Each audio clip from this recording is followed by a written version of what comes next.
You've been innovating and diversifying multimedia platforms lately. Which are the new trends? What do the companies search for, and how do they want to communicate and position themselves?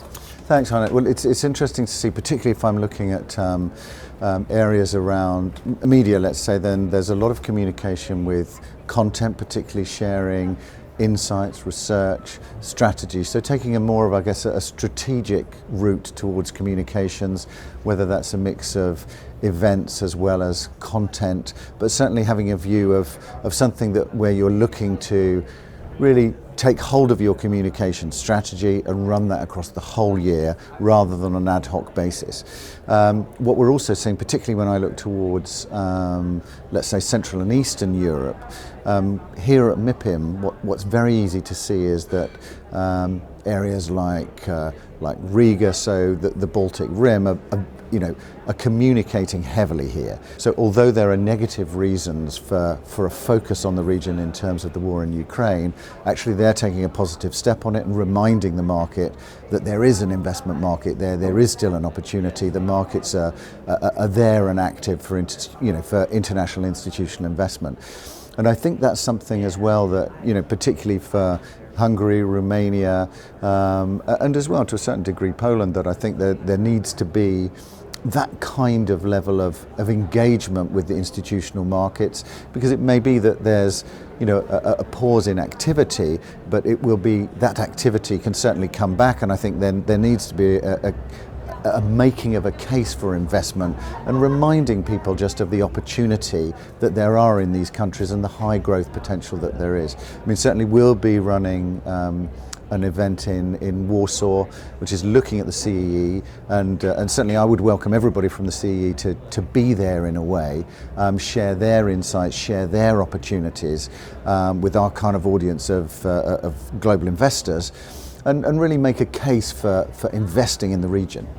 From your perspective, pre-COVID and post-COVID, what's changed? Companies want more print, digital, on-demand, video. What would you recommend?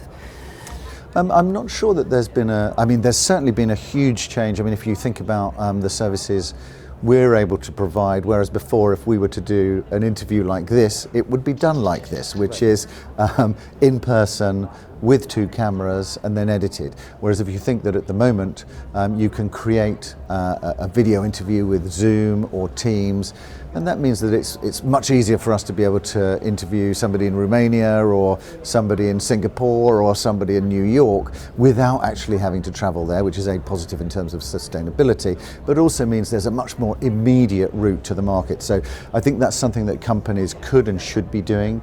You've seen an increased use of LinkedIn, particularly in other social media, where that's becoming a much more important part of people's strategy, and we're increasingly seeing that and increasingly using it ourselves. I mean, if I look to what we were doing pre-COVID, we did do things on LinkedIn, but it wasn't a major part of our communication strategy, or actually our clients' and readers' communication strategy. And you can now see that it is how active it is, particularly here as well at MIPIM.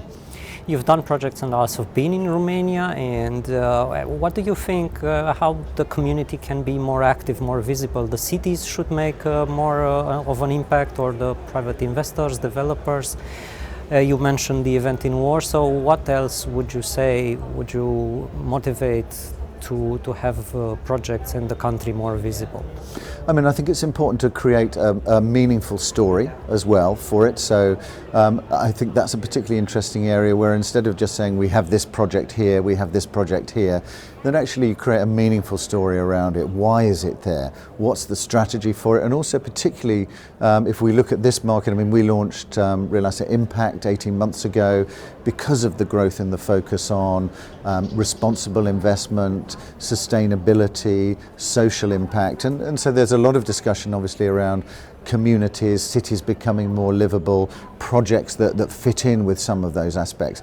And I think that's an area of communication for certain, which is to say why it's happening, why that's good for the community, what sustainability elements does it have, just so that then people get a better understanding, but can also see that there's activity in the market, and that also it's reaching the sort of standards, the kind of benchmarks, talking about the same things as well as the Western European markets in a sense.